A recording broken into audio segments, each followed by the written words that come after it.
Is Trent now essential, and is it finally time to sell Mbeumo? These are the two final decisions in today's Game Week 15 team selection that I will be discussing, and of course going through my final team. So as always, I look forward to today's video. Make sure to drop a like and of course smash that subscribe button for daily fantasy content. Enough waffling, let's get into today's video. First up, a quick recap of Game Week 14 because of course it only finished last night with the Bournemouth Spurs game and of course the Fulham Brighton game. I had one final player to play in João Pedro. I was hoping for a hat-trick. Unfortunately only got the assist and those 5 points. So it ended up being a pretty torrid game week for the first time in 6 game weeks. 50 points and a red arrow from 132k to 266k.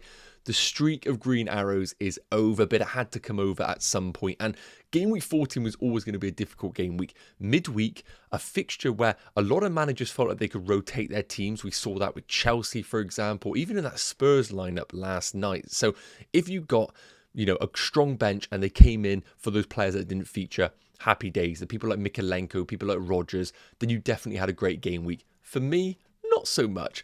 Obviously, the main performers were Palmer and Salah.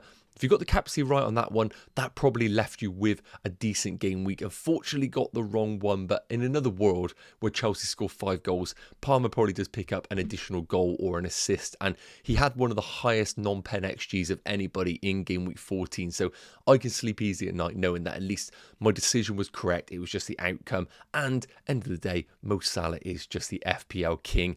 I think he might be our captain for the foreseeable future, but of course we will touch on that in today's video. So 50 points, rolled my transfer, which allows me to have 2 free transfers going into Game Week 15. In terms of the actual problem players, as I discussed in yesterday's video, Gabriel, we need to monitor that in today's press conference from Arteta. Hopefully he is past fit because otherwise my defence is looking pretty woeful. Mbeumo, 5th blank in a row. Is it time to sell him? We'll touch on that in a minute. And of course my front line, the first week where one of them didn't score, is it time to jump ship on one of those and get this upgraded into a premium spot? And the final decision, Trent. Is it time to bring him in? Because if it is, at that premium price point, I'm going to need to free up some funds in order to do so. And that might come at a cost. So 50 points, pretty bad game week. Hopefully we bounce back in Game Week 15. Let's take a look at those matches. So a regular feature in these team selection videos is the graphic provided by RobTFPL. Make sure you do follow him over on Twitter and Blue Sky. But I think this is a really interesting graphic because this looks at the betting market for both projected goals and clean sheet odds.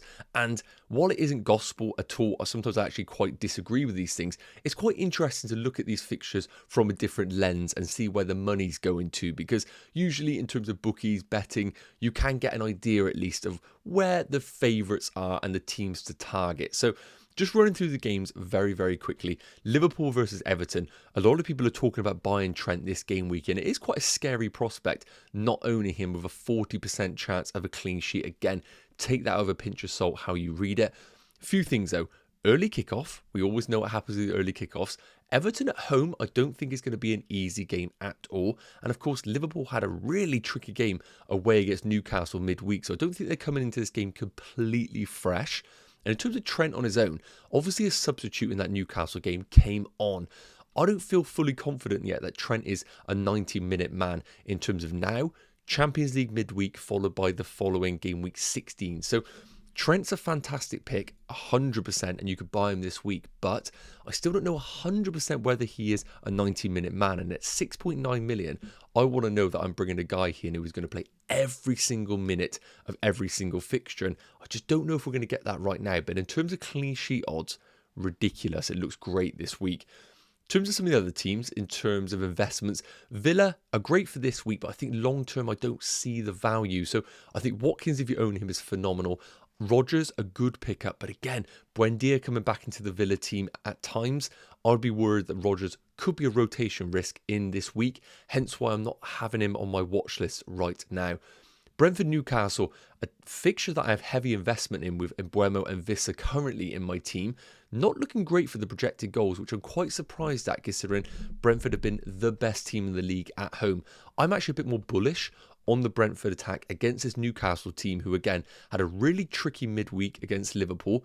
conceded 3 goals. I think there could be goals in that game for Brentford, so I think I'm a bit more bullish on them than this suggests. If you own Alexander Isak, looks great, but I do look at that right now and think, do I love Newcastle away at times? I think they're quite Jekyll and Hyde, brilliant at home, not so away. So I don't think Isak is essential for game week 15 based on what we're looking at right now.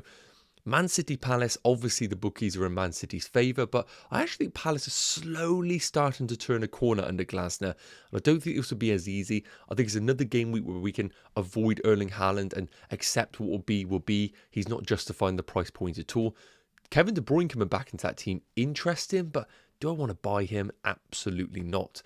Looking at Man United, 1.9 projected goals.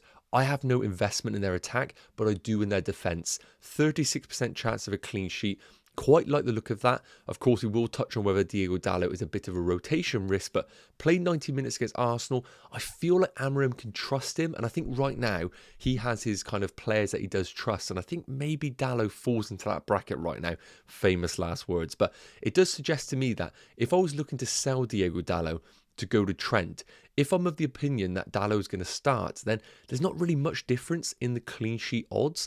Hence why I think Dalot for one more game week is actually not a bad hold at all. In terms of the other standout fixtures, Arsenal continue to be great for goals and for clean sheets. Timber, I think, is a great investment, someone on my radar. Double Arsenal attack you could go for, but I still think the defence is worthwhile. Rest of the teams I'm not too interested in, apart from this one here, because Spurs, Chelsea, in terms of attackers, Palmer, fantastic, got the goal, could have got more in game week 14. In terms of defensively, I wouldn't be looking to invest in either one of these two. So for me, in terms of defence, it's Arsenal. But would I be selling Diogo Dalot to get to someone like a Timber or someone like a Trent this week? I don't actually think there is huge upside in it rather than planning long term. And in terms of the teams we want to buy for goals, Liverpool remain one of the best teams. Arsenal, but I think Fulham are a really good team at home. And Chelsea, I still think at the Spurs attack are going to get goals. Let me know your thoughts on these games. Who are you targeting? Let's get into my Game Week 15 team selection. So moving into my Game Week 15 team selection and kicking things off with the goalkeepers who have just been a thorn in my side since Game Week 1. I'm somehow rolling out the rotation of Fabianski and Sells, and somehow Fabianski is the one that I'm playing at home against Wolves. Now, to give Fabianski credit, I don't actually think he's been terrible for West Ham. I just think West Ham have been terrible under Lopetegui. And I think Sells away against Man United just is a tougher fixture. I think Forest are good defensively, but would I be surprised if Forest were to keep a clean sheet against Man United? I think the answer is going to be yes. So by default, I'm always going to back the home game. But am I expecting anything from Fabianski? Absolutely not. I do think West Ham are actually quite good against Leicester at times, but the problem is I've got the defence.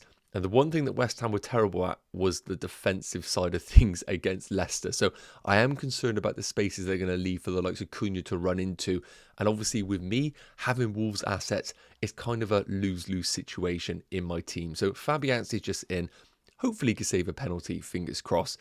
In terms of the defenders, okay, so obviously I've got 2 free transfers available, 1.2 million in the bank. And as of right now, if we're of the opinion that Gabriel is going to be fit, and again, Arteta is going to tell us nothing, then I'm actually quite content to not get Trent this game week. So I could easily get to Trent if we got the news that Gabriel was ruled out long term. That's a very easy cash cow for my team, and I actually don't need to make an additional transfer. But for me to get to Trent, I would actually have to sell Diogo Dalot or sell one of Anderson or Aït-Nouri and then look to really take some money out of my team. And because of the structure of my team, I don't really have a lot of cash cows available. Saka, Palmer, Salah are long-term picks.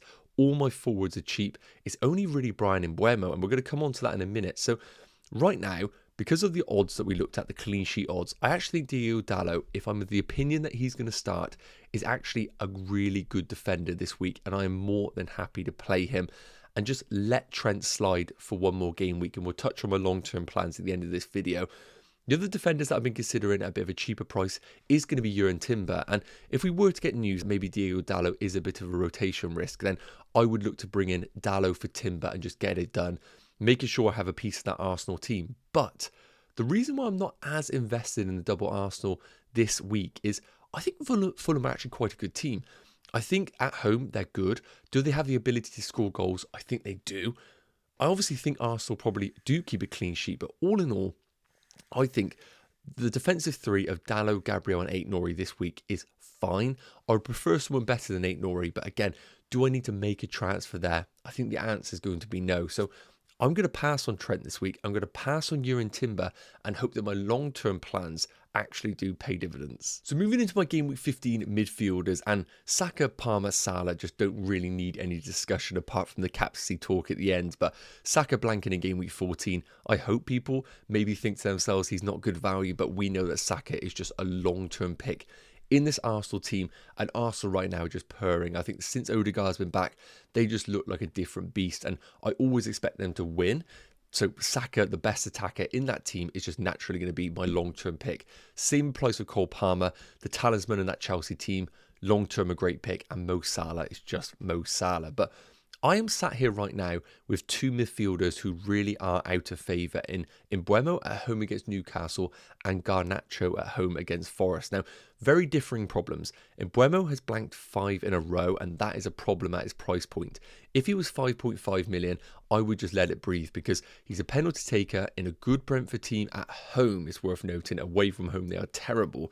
And he just has FPL pedigree. So Mbeumo at 5.5 would not be a concern. But with a lot of managers being able to sell him at around 7.5 million, that is a big chunk of your budget, especially when we're getting to a position where a lot of players are becoming stick players. Saka, Palmer, Salah, Gabriel, another defender. You're not ever looking to sell these players. So you need to make sure that the players around these ones are doing the business. And Mbeumo isn't one of those right now.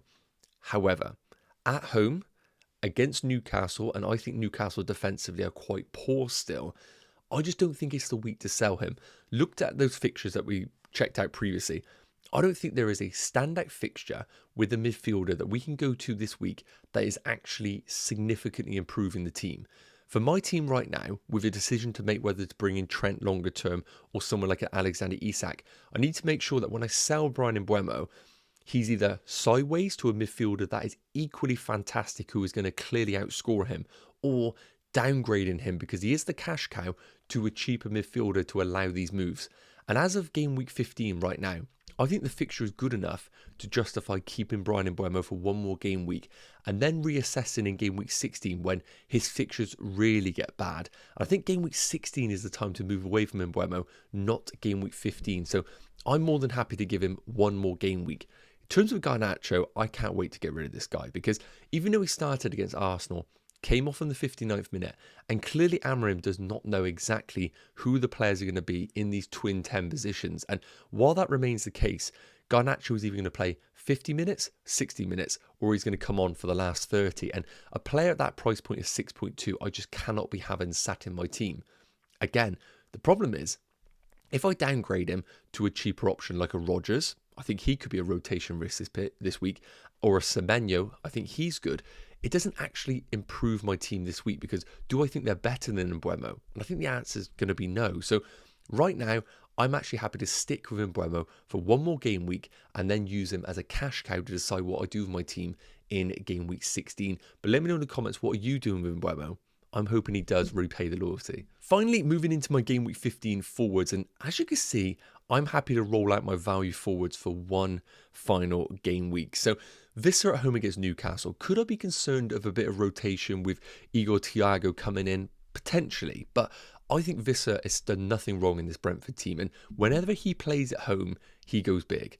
And I just cannot be selling Visser with a home game against Newcastle, who I think defensively are still quite poor. So I'm happy to play Visser unless we get some news from Thomas Frank that maybe he's saying it's time for Thiago to start in this Brentford team. Then that could be a problem, but with that not really a problem in my mind, I am more than happy to play Visser this game week. Cunha away against West Ham. Again, I think Cunha is one of those that we either sell or we start. I couldn't bench him ever, especially against this West Ham team.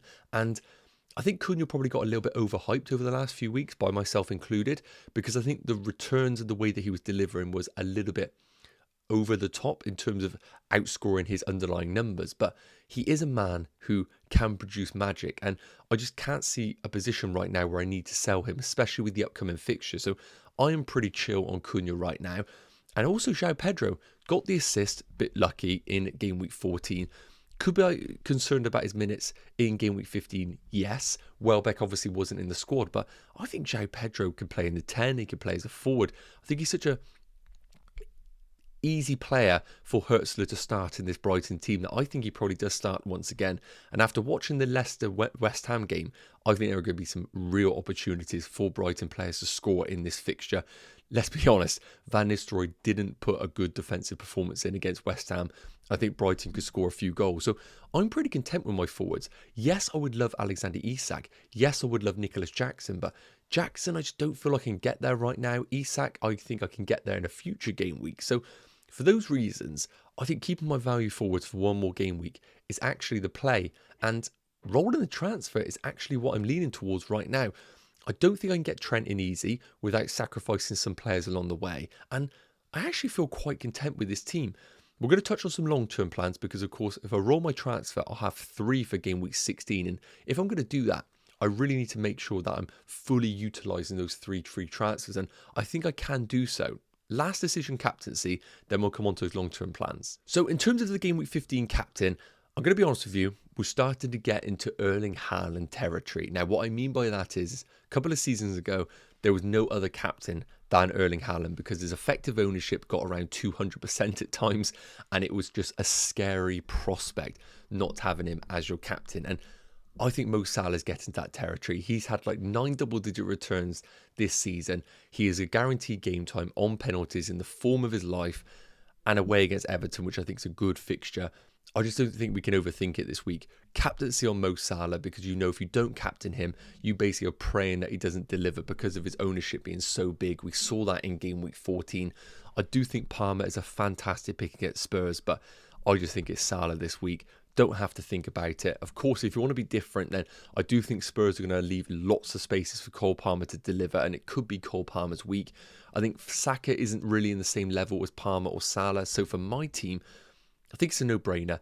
Put it on Salah, play safe, and hope the other players are the ones that deliver the points in game week 15. But of course, let me know your pick in the comment section. So as I mentioned, the plan is to roll the transfer, maybe a little bit controversially, to 3 free transfers. So we need to actually look like, what is it going to happen for my team going forward? So let's say we go with this team for game week 15.